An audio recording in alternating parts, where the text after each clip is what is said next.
Hello and welcome to the Digitals and a Cruel World podcast, your go-to place for all insights and information on the app and accounting community in the UK and beyond. This is Ryan Pearson. I'm welcoming John Toon, fellow host. John, how has your bank holiday weekend been? Hey Ryan, yeah, it's very good, thank you. Nice and chilled. Went to see the alien-themed scarecrows up in Ray near Lancaster at the weekend in the mild drizzle before it got sunny. So that was quite good. And then went for a bike ride and then was chilled. So yeah, typical bank holiday fare, really. Seeing aliens, alien scarecrows is typical bank holiday fare. Yeah, there was a lot of ETs. I should send you some pictures. And then what else was there? A lot of ETs, quite a few like alien predator type things. And then some really out of left field stuff as well, which is quite good fun. Some serious like niche sci-fi. Well, I worked on my garden, but we can talk about that at a different time. Indy, how was your bank holiday weekend? It was good. I actually went to Bletchley Park and decided to do a day of code breaking. So we went round and saw the little, what are they called, the huts that you go into in and out of, and the main house, and the different areas that like they set up the bombs within. And then we went from there to an escape room to actually try and put our code breaking into practice. That was pretty good. Nice. We did make it out. We did make it out. Well, I don't know if I believe them though, because I mean, it just sort of feels like, did we really make it out in that time, or have you just made that time up to save my child from crying in your face? Because they said, yeah, you made it out, and you made it out in 59 minutes and 50 seconds. 52 seconds, in fact. And there wasn't a clock, obviously, in the room, which is quite normal. No, there's no clock, so you just have to quickly keep going. It does tell you at 15-minute increments that that's how long you've got left. But yeah, we made it out, and she was very happy about that. I guess like 8 seconds spare still counts. A win is a win. That's best. It's doing exactly the right amount of time. It's like studying and passing with the exact percentage you need to pass. It means that basically I got a C, is what you're saying. I got my ball over the net, just about. A C is a pass. Which sport are we playing in the ball over the... Is it volleyball? What are we doing? Tennis. I got the ball over the net.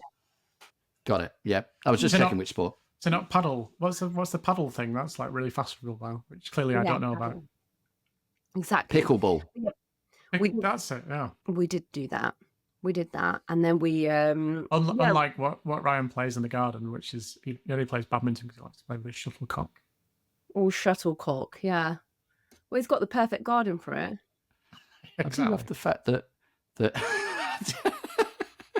I do like the fact that John will try and factor that word in any podcast. What? Shuttle. Yes, shuttle. That word. John, that's what we're complaining about. Your use of the word shuttle. Anyway, and then we went to Ninja Warrior yesterday. And I feel a little bit broken from that. Wow, Jesus. That's hardcore. That was very active weekend.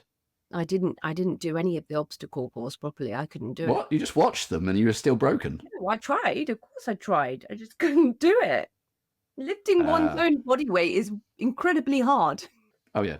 I can't do it. You do know you do that when you get out of the chair. Not when you're like lifting yourself from like a pole above you to try and arms. bury yourself across. Yeah, if it was all upside down, John, I could do it with my legs, no problem. This is all upside down. These have been constantly falling. If it was in Australia, she'd be perfect.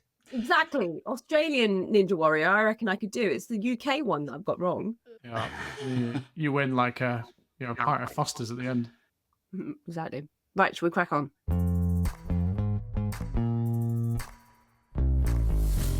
Allica Bank have announced that they're creating a partnerships team, and this is going to be led by former employee of Dext, Sophie Hossack.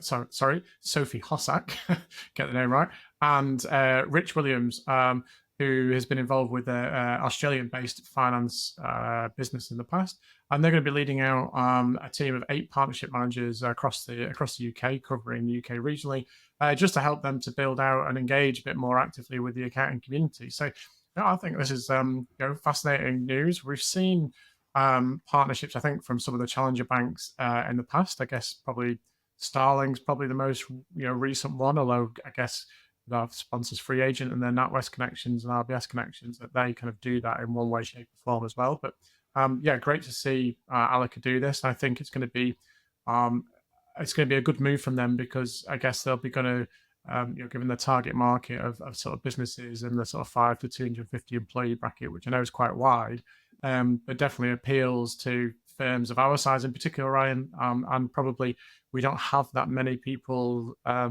the end of an email or end of a telephone to draw on from a banking perspective, I would say. Yeah, and hopefully a lot more orange bowler hats out in the community following it. Something slightly different. The Influential Women's Tech Network has shut down. It was Women Who Code, a charity that was supporting women in the technology sector. It was originally a US-based organization, and it had about 360,000 people in the community across 145 countries.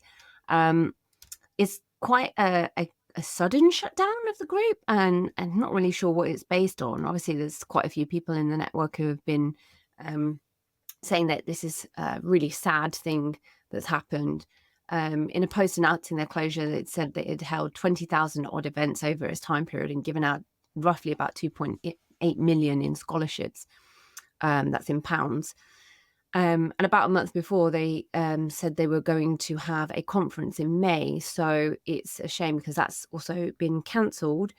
And the most recent annual report for the business in 2022 showed that the charity made around $4 million per year, but its expenses were just under $4.2 million. So it is a bit of a shame, but I just wonder if it's a sign of the times that maybe things are evolving, that, we need to then see not that there is a separate division of women in who code, but actually it's just a technology sector as a whole has moved on, because in that time we've had a lot more diversity and representation in general across different sectors and industries, and less of them being as fragmented or set up into different types of groups. So maybe this is just a sign of the times to come, that we become a bit more blended on some things. Yeah. Well, it's a shame that it has closed, but yeah, if that is the reason, it's a very good reason for it to close. And I have got a little bit of an update from the Xero Awards that were held the other night in Manchester. And irony of ironies, they held in Manchester, and I couldn't go because I had to look after my daughter. But it looks like it was a great event. It was held at New Century Hall, which is a really cool venue in Manchester. So it looks like from the pictures and bits and pieces that I've seen since, that it was a cracking event. And there are a whole bunch of awards given out for partners and for apps as well. I won't cover all of the partner awards, but it was really interesting to see that the Total Xero Award went to Ellicott Morris. Got Community Impact Award went to Makesworth Accountants. The Innovative Partner of the Year Award went to E-commerce Accountants. And then the MVP went to Jonathan Gaunt, who we've spoken to a couple of times on here, obviously from FD Work. So great to see that Johnny's finally getting some of the recognition that he probably deserves. And then from an app partner point of view, Dext won Small Business App Partner of the Year, A2X won Practice App of the Year, Nook won Emerging App Partner of the Year, and Cresco won the Financial Services Partner of the Year award. So good coverage, and I think we've pretty much boxed off most of the apps that have appeared on there before. So it's good to see that as far as Xero are concerned, we're staying relevant. So great news. Yeah, and I think obviously I'd assume Cresco got it because their work integrating into Xero. That makes sense from a payments perspective. Unsure on Dex, maybe because they're actually developing a lot more now, and the system's moving on substantially over the last year. But yeah, hopefully one of the benefits of the awards from Xero is you get a free T-shirt, because then that'll make Jonathan Gaunt happy. That's the main thing, isn't it? He's been wanting a new T-shirt for a while. They have brought back the XeroCon T-shirts, haven't they, Ryan? So it's all there's an opportunity there. Yeah. I've got some news from Xero, some updates. So in May, they've released a few things, some minor. You've got the ability to sort, search, and filter in statement lines in the bank reconciliation, which you couldn't do before, which when you're working in the bank side, they're actually quite helpful. It's quite powerful because it's been a frustration trying to find transactions that were in there. You had to use a global search before, which meant navigationally that was a bit more challenging.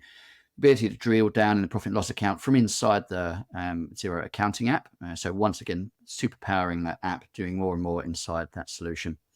Attaching files to invoices and new invoicing, something I thought was already there, but once again, as they're rolling out more of the new invoicing features, this is something that has been brought in.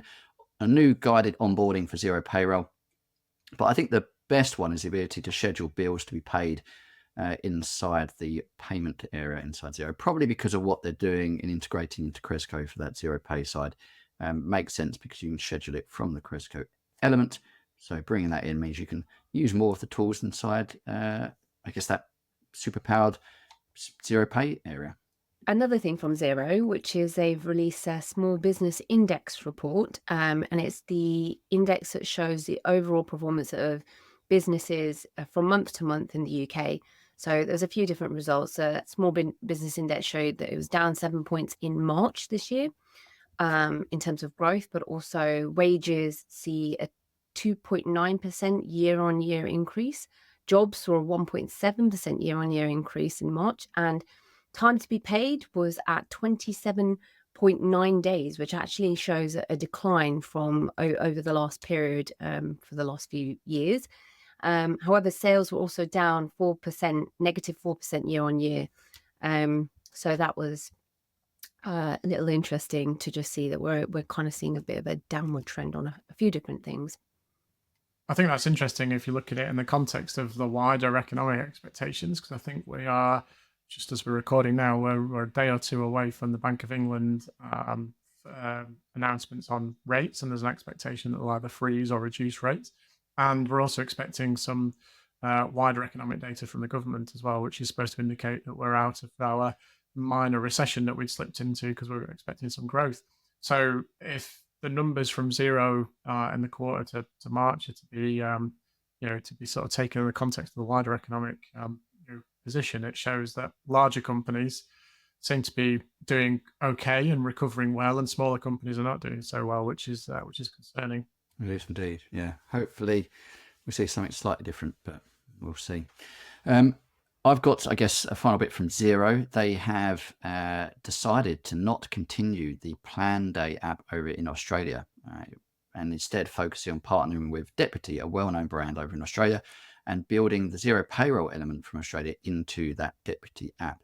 Now, Planday, originating from, I guess, a European market, they're going to be doubling down, focusing on Planday in that Europe market, but pulling it out of Australia. I guess it's another example of Xero going on an acquisition strategy a while back and it not quite coming out in the way they hoped, and having to pull back from a product that's just not delivered as effectively as they hoped.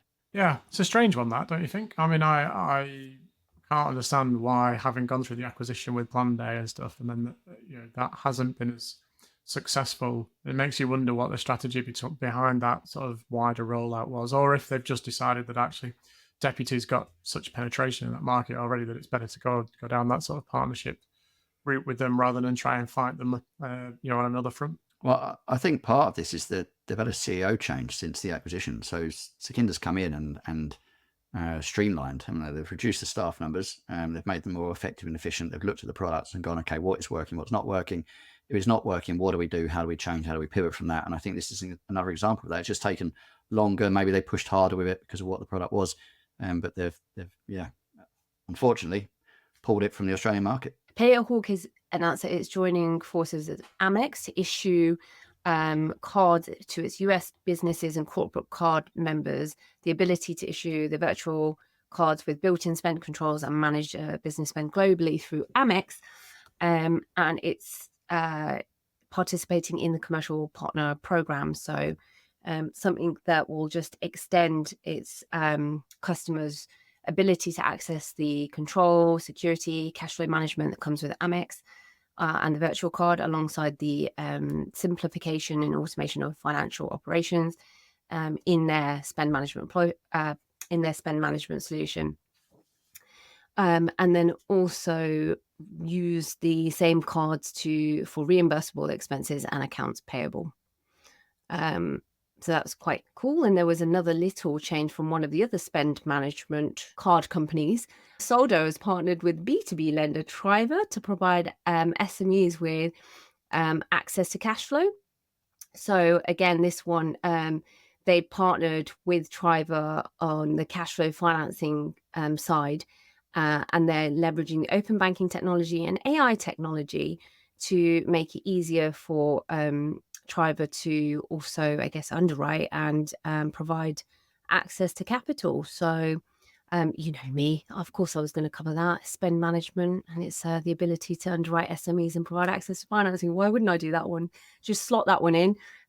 So those were the two I saw on spend management this week. Heather Smith announced on LinkedIn, a couple of weeks ago now, to say that she'd found out that the data that's being held on WorkflowMax is not going to be accessible after the 26th of June. And according to the numbers that she got access to, there were over 10,000 businesses yet to transition across to the new solution, which has been obviously carried on by BlueRock. So massive issue by the sounds of it. And with, again, at the time, there was only 65 days. It's probably much less than that now, probably closer to about 50 or somewhere between 40 and 50 days, I guess, depending on when we get this out. So that isn't a huge amount of time to transition across to a new solution, particularly if you've got to do a lot of work in the background.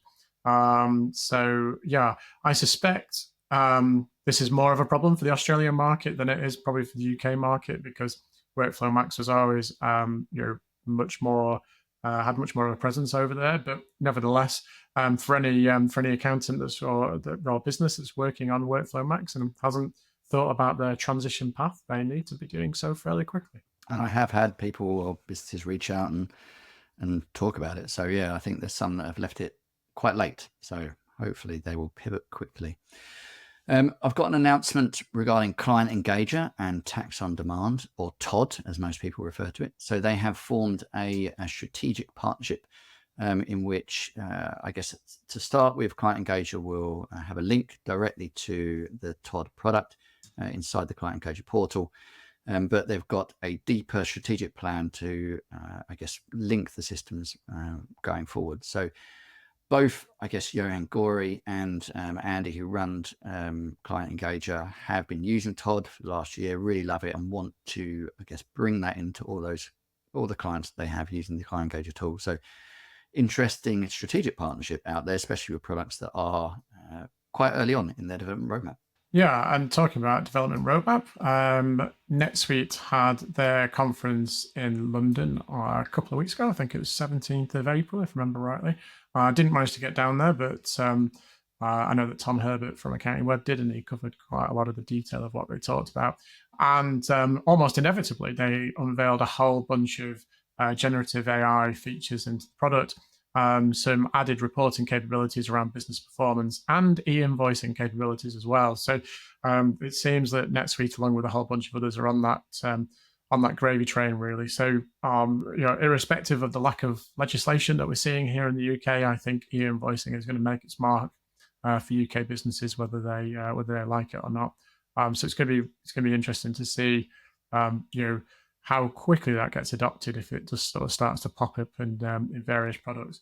But yeah, I mean, as you can imagine from NetSuite, they were really sort of talking up the whole benefit of having everything in one place, having all that data in one place, and then using their AI features that they've added in here to give you some detail around various things. But one of the use cases that really caught my attention was they've got this feature called Text Enhance, which is basically used in the credit control process. So allows you to send personalized invoice reminders and annotate transactions and things so that you can make it a little bit easier when you're posting things. And I think that's again a pretty cool, little neat way of using maybe some of the stuff that you get with Gen AI products to enhance your language, to make it a little bit more convincing or encouraging to make people pay, for example.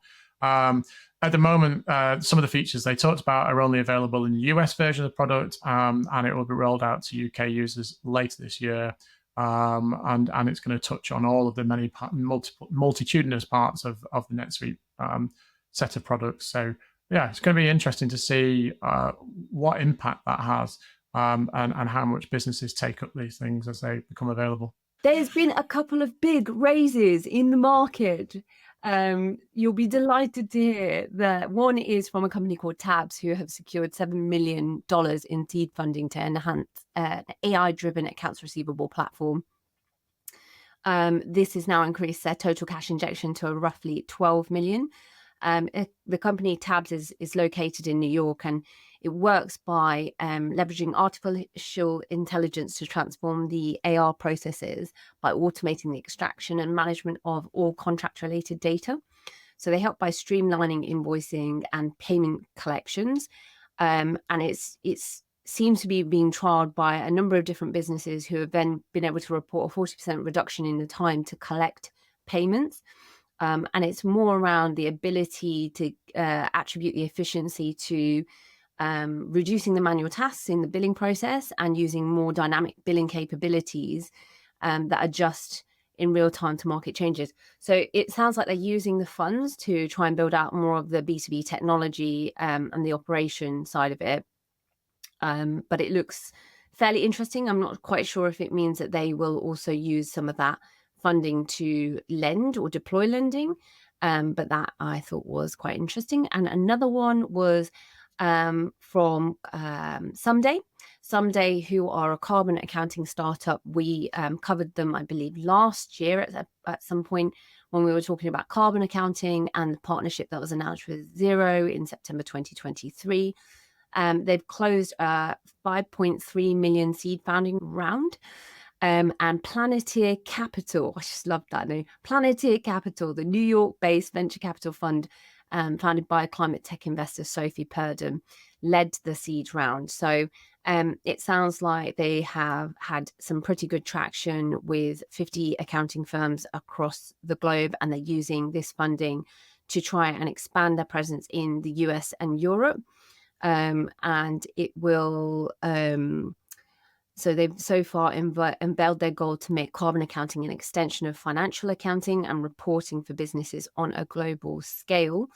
And it sounds like they are picking up some good traction with their existing businesses in being able to see how that links to compliance requirements and regulations in different jurisdictions, and the regulatory obligations on larger organizations to report on their emissions. So they have secured this, and hopefully this will see it roll out a bit more into the UK. Sounds exciting. Do you think Bono and the Edge have invested in Sumday? Do I think more? Bono and the Edge have invested in Sumday. Bono and the Edge. Is this some sort of music-based pun, John? I mean, U2 did have a hit called Someday Bloody Sunday, but anyway, Oh my God, if anybody knew what John was talking about, please. I really think that perhaps we should start a new podcast that is only for those that are truly geek chic enough to understand all the music references. I don't. I never listened to U2 enough to be able to find that link, I'm afraid. Sorry. I still, actually, whilst this is like slightly burning away inside me, can I just get this out as well? I want to know if Ryan gets weeds in his new garden, does he have to use spermicide to get rid of them? No, that's so unbelievable. He literally it scares me that I can get that link, obviously, very easily. Yeah, that bit you understood. Well, let's pivot away from talking about my garden again, and into some news regarding an acquisition of Inventoro by Sin7. Now, Inventoro, for those that do not know it, is a inventory forecasting tool. So it's based with an, I guess, original AI engine, and it's quite a statement by them, accurately predicts future product demand, which I think is incredible if it can accurately predict future product demand. And it provides daily updates on, I guess, ways to optimize the inventory inside that business and identifying which products will drive the biggest profits now and going forward. So through this acquisition, Sin7 are going to fully integrate Inventoro into their product and use it for existing clients, and obviously some of Inventoro's clients to become Sin7 customers of their own. Yeah, I saw this update and I was quite interested by it because I think these kind of features are going to be becoming more prevalent. You see a little bit of this in the e-com space, because you can get plugins for, say, Shopify that will help you measure demand for your website and for certain products. But I wasn't aware of Inventoro. It's a great name, even if it's a massive tongue twister. But yeah, we'll see what's coming else. And then final bit of news from us is coming from Active Workpapers. They've just released a whole bunch of new features and improvements to the product. So we'll just whiz through these very quickly. So they've added some functionality to allow you to customize checklists more effectively. So that means that you can build checklists from scratch, or you can edit default checklists that are already in there. And you can also import checklists if you've got things, if you may be working from, say, like Excel Workpapers that you've got checklists built into, you can actually import those direct into the system. So nice little time saver. They've also now got a feature that allows you to export the Workpapers and effectively the final trial balance that you've been working to, so that you can then import it into account software. So again, another nice little time saver. And then they've enhanced the notes and queries section, so there's a little bit more functionality there in terms of being able to add attachments or other documents, so you can provide a little bit more relevance around the queries or the notes that you're adding to the files. They've enhanced the efficiency of being able to pull in information from QuickBooks Online, so that their trade debtors and trade creditors workpapers can be more effectively populated, because it's got more of the detail coming in. And you've also got some new features around being able to edit Workpapers after approval, if you wanted to add that, with some user access controls tied into that. So yeah, a whole bunch of neat little updates there that have come in from Active. I'm delighted to say that I'm once again joined by Tony Stevenson from FreeAgent. Tony, mate, it's great to have you on. And we're going to cover, hopefully, the quiet revolution that's been happening with FreeAgent as you guys build your profile in the market. And I think someone wanted to describe you guys as the ninja of accounting tech. So come on, are you guys all dressed in black, with massive swords? Is that what it's all about? Yeah, I wish. It'd be pretty cool if we had capes, wouldn't it? Capes would be amazing. Exactly, and we could move with utter silence through the world. But no, sadly, just t-shirts. And yeah, we did rebrand last year. I don't know if that counts, but yeah, it's all good. I mean, t-shirts, I think in this day and age is perfectly acceptable. But so what's been happening at FreeAgent over the last few years, and how have you guys been repositioning yourself in the market?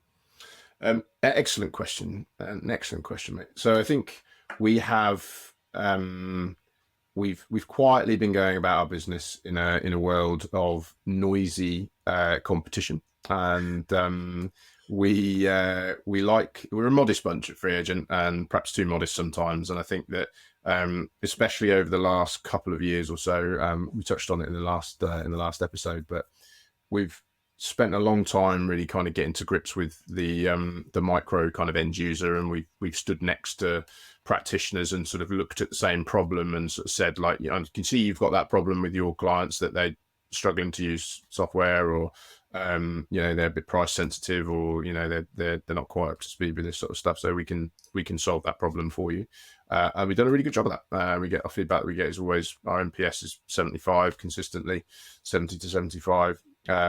And what we've done is we kind of got to that place, like, we're maybe not got it nailed, but what we're now looking to do is to work closer with practices and to fill some of those gaps that the practices have kind of always looked at FreeAgent and sort of said, like, it's really good, my end users love it, my clients love it, but I just kind of wish it did this little thing here, and this tool and this other bit of kit maybe is kind of helps us to work a bit faster. So that idea of trying to make it as quick to do something 100 times as it is to do it once. So we've been working on a bunch of that sort of stuff, gradually sort of filling holes in the software that perhaps were there from previous. So like a good example of that was one we always used to get was we need an audit trail because we didn't have an audit trail, so we built an audit trail. We want a bank rec because we didn't have a bank rec, so we built a bank rec. That kind of stuff that we've been quietly working at over the years, and it feels like was it, I said 10-year overnight success kind of thing. It's really starting to catch now, and we're getting a lot of people sort of talking about us in the marketplace, and a lot of people coming back to us and saying, I looked at you guys a long time ago, and actually I've realized that probably I need to refresh my view on where you sit in the marketplace. So it's it's starting to creep through, and there's, I'm not going to name names, but there's a few people out there I'm sure that will probably be quite surprised at some of the names that do use FreeAgent that they may perhaps not thought they would. So yeah, well, I mean, we use FreeAgent. We're very happy partners with you guys. We use it alongside other cloud software, but it certainly has its place for us and works really well. And I think what a lot of people maybe forget, particularly as you say, there's lots of noise in the market, is that you guys, one of the first to have accounts production in the product. You add corporate tax and personal tax in there as well. So it's a one-stop shop for businesses that need the kind of capabilities that you've got. And I think one of the things that I really like that we've started to see probably over the last couple of years. I'm trying to think to the last roadshow that I saw you guys at in Manchester a while ago, and you were talking about building out the ecosystem for FreeAgent, because for a period of time we've kind of gone quite small with that in terms of just getting some really good integrations, but not gone quite as mad as the other people in the market. But that's definitely an area you guys are focusing in on. And is that just driven by demand by partners like us going, oh, we'd really like to see this in the place? Two things, I guess, is driven by the leadership at FreeAgent recognizing that was a gap in our ecosystem and saying, we need to go and fill that gap. There are potential decisions that are being taken about the use of FreeAgent based on it not integrating with X, Y, or Z piece of kit. And actually, really, we need to go and do that. And actually, we weren't in that bad of a place. It quite surprised me when I first started sort of looking at it. But we repurposed some of our product team to focus kind of 50% on practice, the practice growth team. So they'll help with integrations, and then they build practice-focused features. And and then I hired somebody into my team. So Jem, she's a practice partnerships consultant, that she looks after the day-to-day, which has really helped to engage that sort of wider audience. And it's interesting. So we often hear about, you'll get it, app overwhelm, right?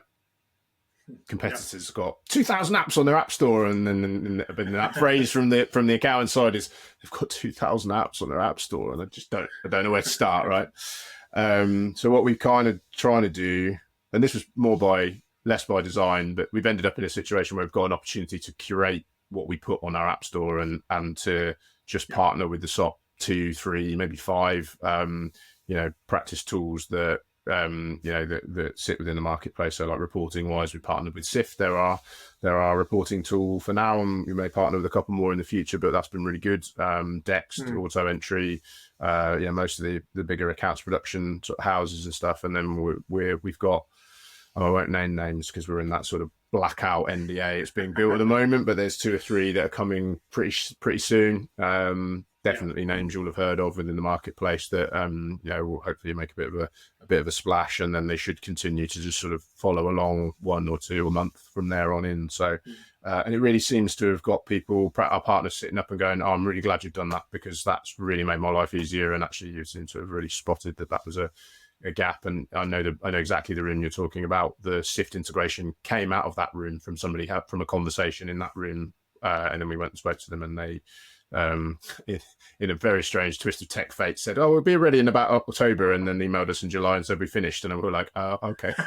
We weren't quite ready for that, so we had to scrabble around and get some comms out, because it was all very much faster than they thought it was going to be. So we definitely prioritizing that, chipping away at it, and it should start to kind of really drop with some regular cadence, and names you'll definitely know. So.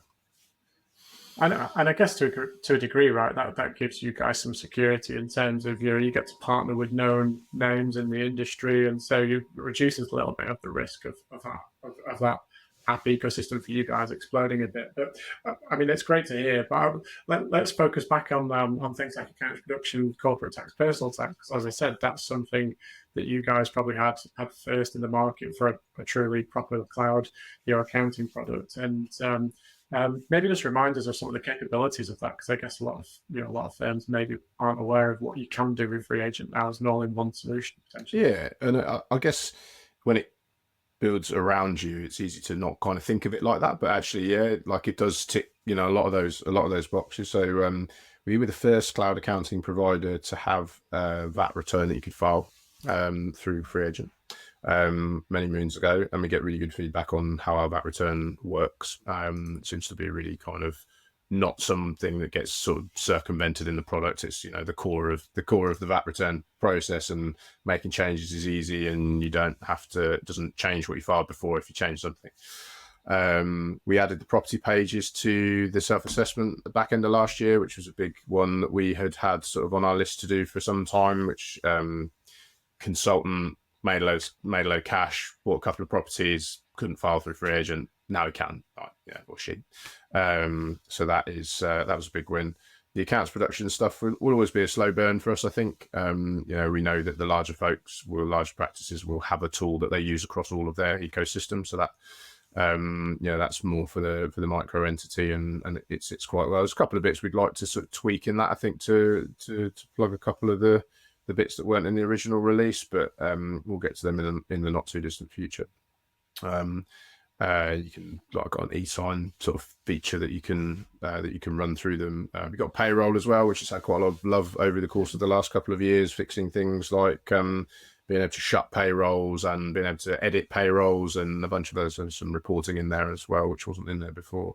Really, really good for like your director only businesses, PSC standard. Standard filing. There's a button you can hit, files them all, which has always been a win for us for those sort of PSC businesses. So yeah, it's there's a lot more in there than people perhaps realise, particularly when you've got that smaller clutch of clients, and you just kind of want to keep it all on one ledger and not have to move it around any more than is necessary. And yeah, CT600 is in there as well. So. Amazing. Well, I mean, that's great to hear, and I'll be looking forward to some more of those app integrations that you talked about, and obviously anything else that you're rolling into the product. I mean, as I said, we're very happy to use FreeAgent. It's a great fit for us, particularly with a certain type of client as well. So it complements exactly what we're trying to do. So thanks very much, Tony. It's great. You're welcome. Ryan's face was really unimpressed with my cut off of his banter and saying, "Yeah, no." He doesn't get to run with his own banter very often. What happened? Oh, I don't. I mean, it might even not be deemed as banter. It's that poor. Tell us, what did you do? Yeah, so I have been finishing the work on my front garden, which has taken me like a month and a half to do because I am such a manly man. And I posted a thing on LinkedIn yesterday showing the progress, and the last couple of pictures, which weren't the ones that appear, you have to click through to see them, were of what it looks like now. And out of the 5 people that commented, 3 people went, "Is everyone seeing what I'm seeing?" I was like, "I don't understand what it is." And they, when I was like, they can all see it looks like a sperm. It looks like I've drawn a sperm on my garden. It's a big white head and then a curvy white tail. And that's literally how I design my garden. I don't know if I can get it. Come on. Yeah, let's see if I can get the image up. Out. Show you my sperm. That is. Oh, you see that? Yeah. Wow. I hadn't seen it at all. I hadn't noticed it until they commented, and now I can't unsee it. So I'm gonna have to change that. I mean, luckily for you, Ryan, Indy and I did not buy you a birthday present because we're incompetent fools, but I know exactly what to get you now. Oh, wish I hadn't released this. Given that it's a podcast and most people can't see what Ryan's garden looks like, you really do just have to imagine a giant sperm running down the length of a garden adjacent to a green patch of grass. Just, painting the visual picture. Ryan seems to have drawn that across his garden. It's like he's modelled the side of his garden as a fallopian tube. And, someone did joke. They said, well, you could start it as this, but then you could move the white stones up into a bigger one, create an egg, and then slowly morph it into a baby. So over time, you're showing, But I was like, that's way too much work. I'm just going to change the... There's a real DIY gardening challenge for you there, Ryan. Yeah, I'm not doing that. That's just way too much work. I think you should do it so that at some point there's going to be a helicopter that passes and takes a picture of this. Yeah, every Google Maps image is a different one. Yeah. Like when you get the... when you watch the Tour de France and people put like things out in the fields and stuff so that you can read like messages, that's what you should have. Go faster sperm, that's what you're saying. Ryan's giant sperm. It'd be like, what's the white chalk horse called that you see on the side of the hill? That's got like a very famous name. I don't think it's Or related. the to Angel sperm, of the North. This is like your equivalent. It's that prominent, that memorable. Ryan's sperm garden. Oh, I'm sticky.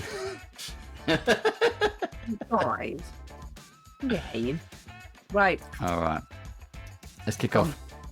that was good banter. Well done, Ryan. Ryan did something good. Right, Ryan's done.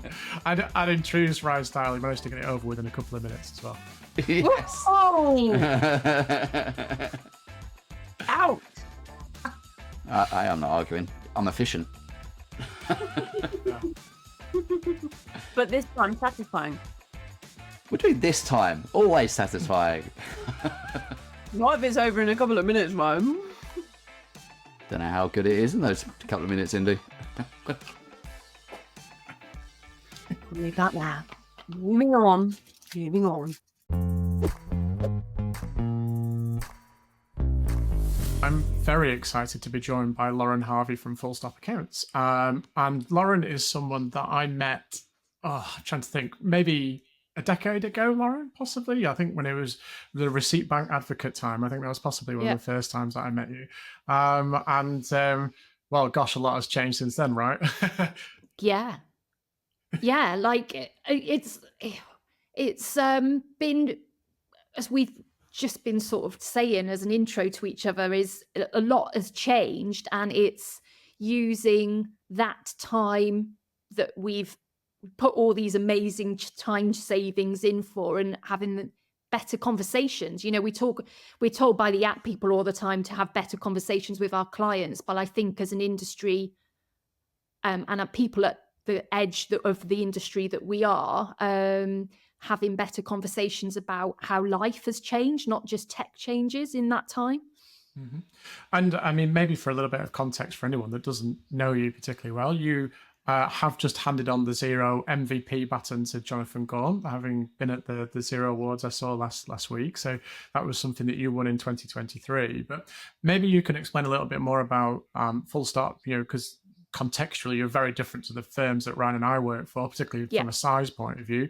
And you know, tell us what you're trying to do, what you're trying to achieve, and why that conversation, that human conversation, is really important. Yeah, sure. So I've never worked in a practice, and I don't truly still know what a practice is now.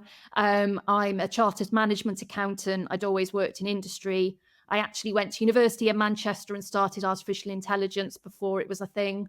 That was my degree, when everyone thought I was doing a Mickey Mouse degree. And I've basically taken that knowledge and that underbed of, right, this is the way the world's going, and a passion for business, genuinely a passion for business and what business can do for people's lives and the communities around them, if they've got the right information. Hence, I then studied after university to become a chartered management accountant and trying to use those numbers, information that it gives, as a better way of financial success, particularly for small businesses. But we also work with some, e-commerce is one of our things, and also arts organizations, or should I, art orchestras. We've got some crazy little niches, but yeah, we have a much smaller client base than most practices,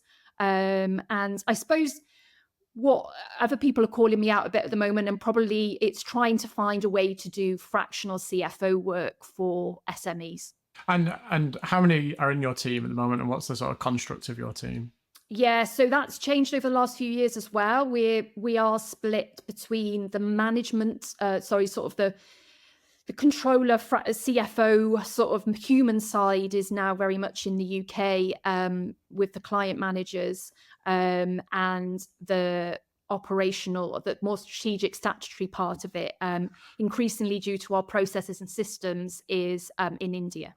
Nice. And I think you were quite an early adopter of outsourcing as well, weren't you, if I remember rightly?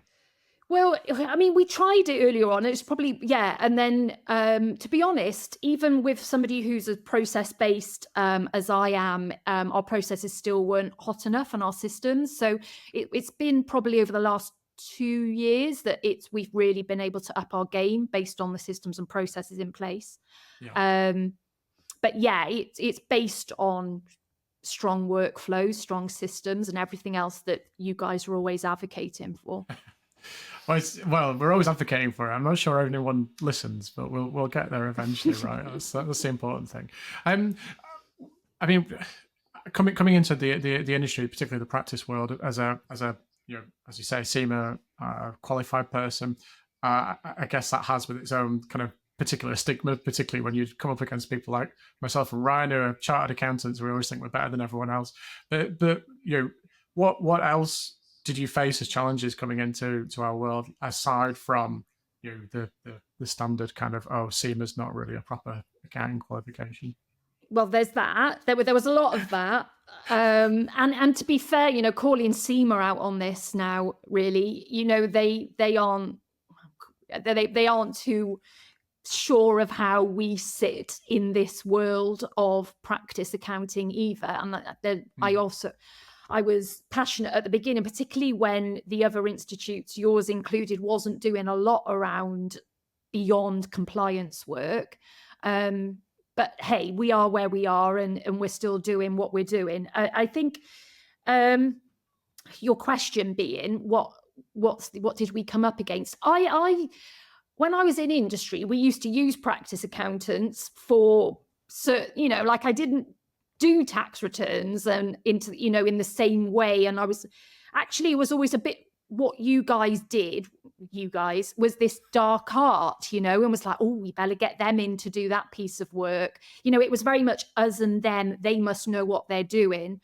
I think I was shocked at how little practice knew about their clients. I think that was the overriding thing, that even when I got introduced to people at the beginning, going, people just need somebody who understands more about them. And that was probably the biggest shock at the beginning, and the lack of how it was a sign of the times, really, how manual things were and how much time you could get away with without adding real impact. Yeah. And do you think that's something that's changed fundamentally over the last few years? I think, as I said, you and I met probably a decade or so ago, with the advent of the early days of cloud accounting. And for me, my perception is that has really changed the way that not just accountants interact with each other and talk to each other, but also how much how differently the conversations are had now between accountants and their clients. Do you think that has had an impact, or is it just the fact that we finally switched on to the fact that we need to engage with people? Whatever industry you're in, whether you're in our industry or any industry now, you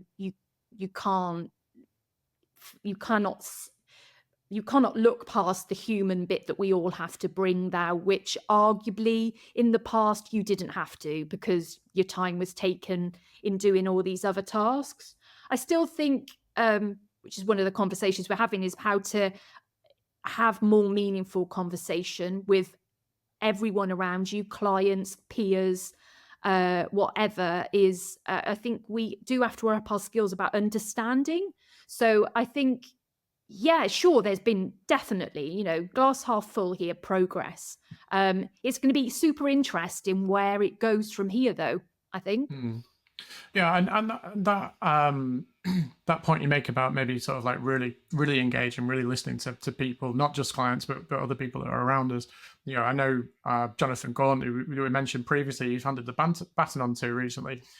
He's very, very passionate about that. And, he and I have talked about that at length when we've been on ski trips and doing other bits and pieces. But, what is it that accountants like myself and Ryan need to do to be better at that? What skills do we need to learn? What are the barriers do we need to break down? I think, John SEMA himself as well. And I think there's that's, but it's in, it comes back to, John set his firm up around the same sort of time as mine.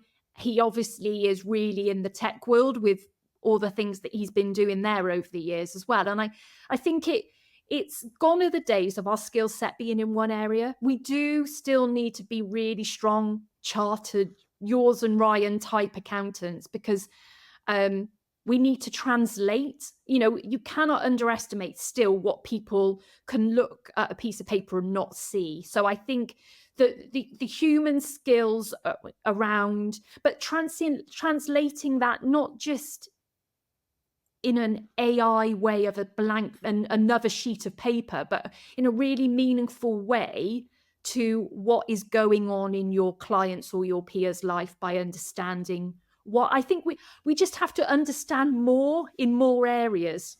Yeah, I guess, Lauren, something that I'm experiencing quite a bit is trying to understand how that will work. Like when we move towards AI and utilizing AI a lot more, we historically, accountants were always really deep in that client relationship. We were pushed down in price, became more mechanical, and we seem to be moving more towards higher value. Do you think that will continue further as we adopt more AI, or do you think we'll go back to being pushed down on price again? I think that certain services will always be pushed down on price. I think it's what you bring to, because that's comparable, but what you can't often compare is the human part to it, or how you made that person feel or understand that situation. Quite often a client meeting you will have had an actual, if you were really to ask the client what they got out of that meeting, it's that light bulb moment of you linking something to something else where I don't want to use all the cliches of value pricing and all the rest of it, but it's value is in the eye of the beholder, isn't it? So and the only way that you can really get that, we're probably going down a complete rabbit warren here, so stop me, but I think it has to be about understanding. It has to be, that's what we trump over a page of numbers or text or so many clients still don't get that. And why should they? They're busy. They want to spend the most efficient and effective time on this bit of information you're giving them, make the best decisions out of it. You're moving this onto something else. I mean, we bumped into each other at DAS, and it's been a long time since we'd previously bumped into each other at anything. And I know that you went to the Women in Accounting and Technology event that LMH ran, who's also been a guest on our pod before. How did you find that? I mean, I personally, as a man, I was horrified to be excluded. But I'm joking. But I think. Do you think we need more of those things? I think we need more of those kind of events in our space. I think any event that isn't, and LMH had some. I was really blown away with how she was that morning. I think I've heard her speak once before, but actually, how succinct she was now is making me look like a rambling wreck. But she was great, and she had some really good reason of, actually it was just a bit in some ways related about, it's just continuing that conversation and for the good of everybody. I think as long as you can look a lick like that, even if it is subsets will always have a conversation, but if you are still trying to do the right thing, hopefully that will have a wider impact for everyone.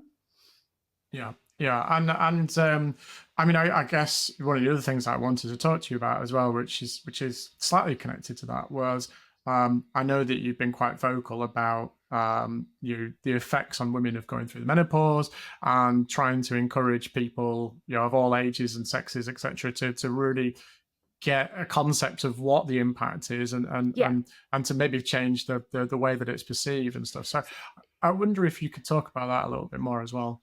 Yeah, so again, people may roll their eyes a bit about this because of the Davina effect, and it seems to be everywhere at the moment.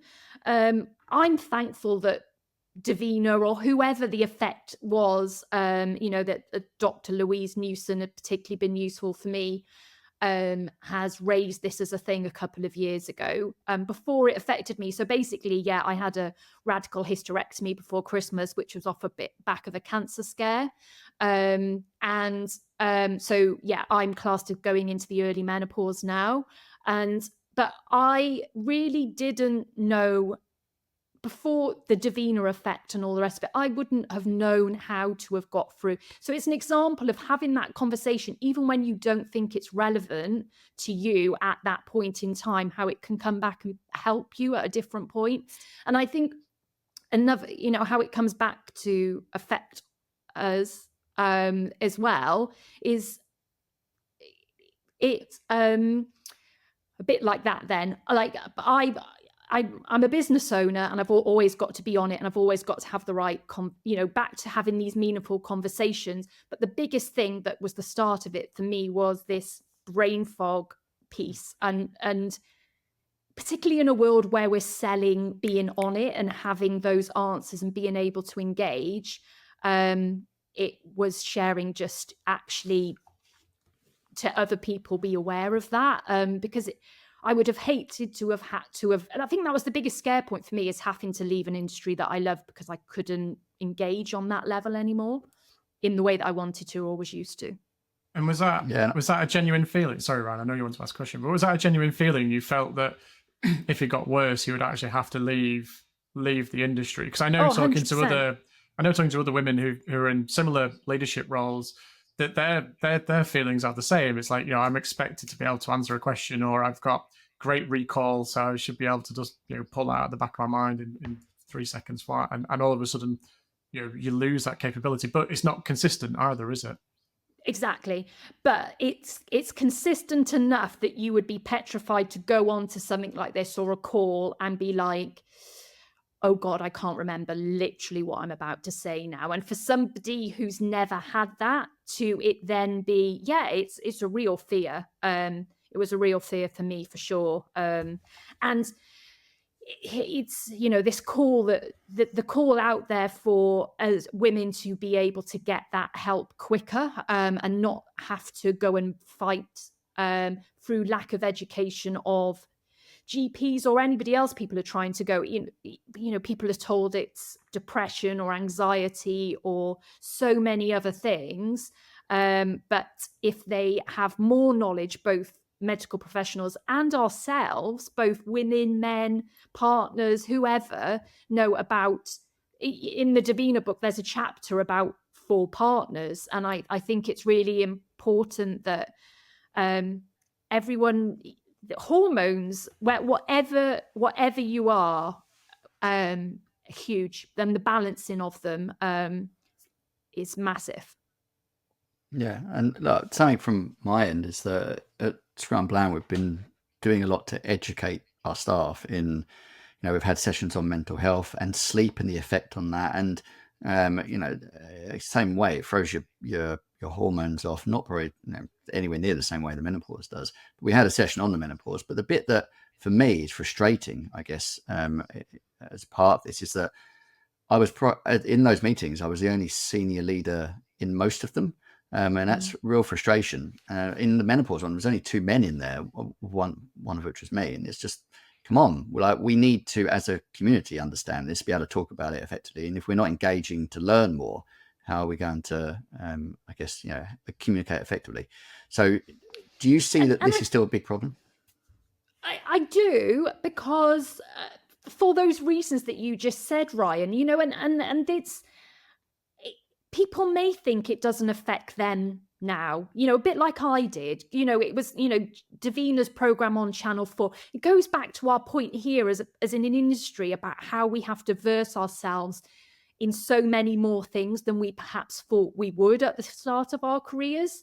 But you just never know whether you're talking to a client or a peer, what they're going through. But just that observation of how it comes back to hit you. I mean, we all have hormones. We've got a client who's transitioned, and she reached out to me to give me her insight now into how hormones have helped her. I think you just never know who that bit of knowledge is going to help. And it's often the most uncertain of things. Even if it's not you directly, it's just being aware of this changing world that we're in. And so many women, what I found particularly, even in my mum's generation, or even between, we've got to get over this thing. Well, I didn't have it, so you crack on. You know, let's bring everybody up and share the knowledge. So actually, by the time our children's generation is, everyone understands hormones.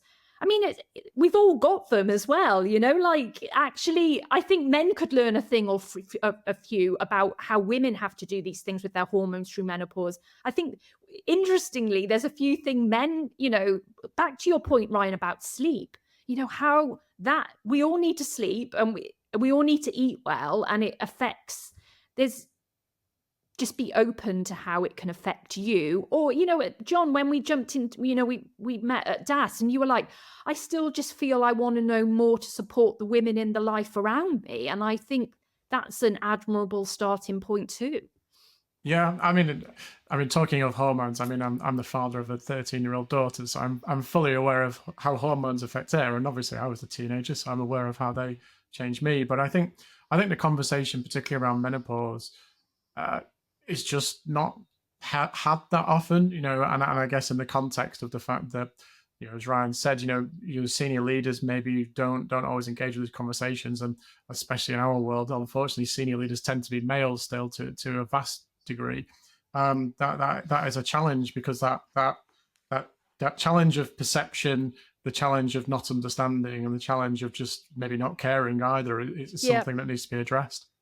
Yeah. And I think, you know, going full circle to where we begin, just having the conversation, like no one expects everyone to have all the answers. You know, people have come to me with questions and I'm like, a lot of it is, you know, where I am currently in my reading around it, but I would probably be reading about hormones for the rest of my life. And I think, you know, I think it's, you know, and that's a sign of where we are as well. There's a lot more just being open to these advances as everything advances around us.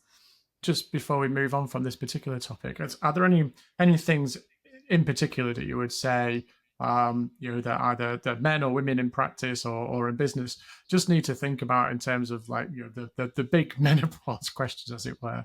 You know, what is it that would help either start a conversation or help with just gaining a bit more understanding about where things are at?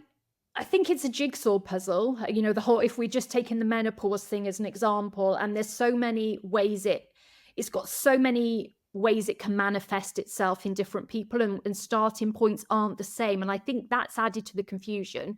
For some people, it's the brain fog we discussed. For some people, it's migraines. For some people, it's severe anxiety.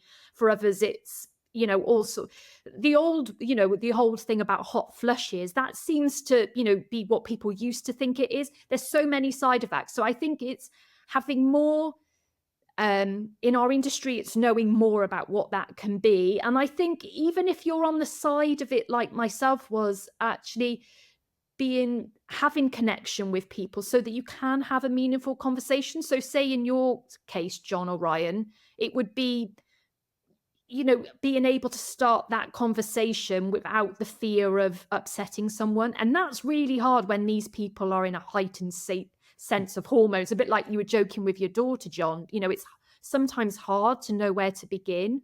So I think if we all up our game on what this is, on the different life events around what ages this could be a thing, that is a start. You know, nobody has the complete answer. I think something that's critical here, and you made a really good point, is that we shouldn't be worried about upsetting people. People will get upset depending on what emotional state or mental state that they are in. As long as we're going with compassion and understanding, we can, you know, we'll come together in a conversation, and that's really critical. And it's not avoiding, as you say, those difficult conversations just because you're worried about what the reaction may be. Sometimes the reaction is actually incredibly helpful because you both come to a better understanding and can move forward from that point. Yeah, I think if you were to ask my team probably a year, 18 months ago, like, oh my God, what's wrong with Lauren? Bearing in mind, like, I'm, inverted commas, the boss, and the lack of information, you know, if you think how much information's come out over the last 18 months, that it's a really hard position to start if you don't know what is going on and how to say it. And actually the scariest thing for me then was that I had to go and do that on my own. Like, you know, you then had to go and research. You're not feeling in a great state. People didn't want to point things out to help you along the way. and then you're starting from scratch. A bit like what we said about, firms trying to help each other out. It's really hard trying to start from ground zero all the time. The more you can sort of give people a few building blocks to start, hopefully it will help them along the way a bit more. But I know I said I wanted to move on, but you just made a point there about how your team might have felt about your performance. And I guess if they turned around to you and said, "Oh my God, Lauren, like you've completely lost it, these last few weeks," you already said that your confidence was a little bit low and things. That wouldn't have been the way to approach it, I guess, would it? But no. But I guess. Is the direct route the way to approach it sometimes? Because I guess menopause is often viewed as like an old woman's kind of thing. It's but increasingly, number one, as more women are in the workplace, but also in the workplace for longer, and the onset of other things like affecting early menopause. You're seeing this, not just in women in their 50s or 60s, like it maybe used to be 20, 30, 40 years ago when my mum went through that process, but also we're seeing it in much younger women as well. Yeah, and that's a really good point. And then this is the point about us all keeping up with the changes. Who knows what these the world that we live in and all these different things over the last 10, 20 years, that there is research that it is affecting us young. It could be that it's affecting us younger because of the environmental changes around us, as well as partly just knowing and appreciating these different symptoms earlier.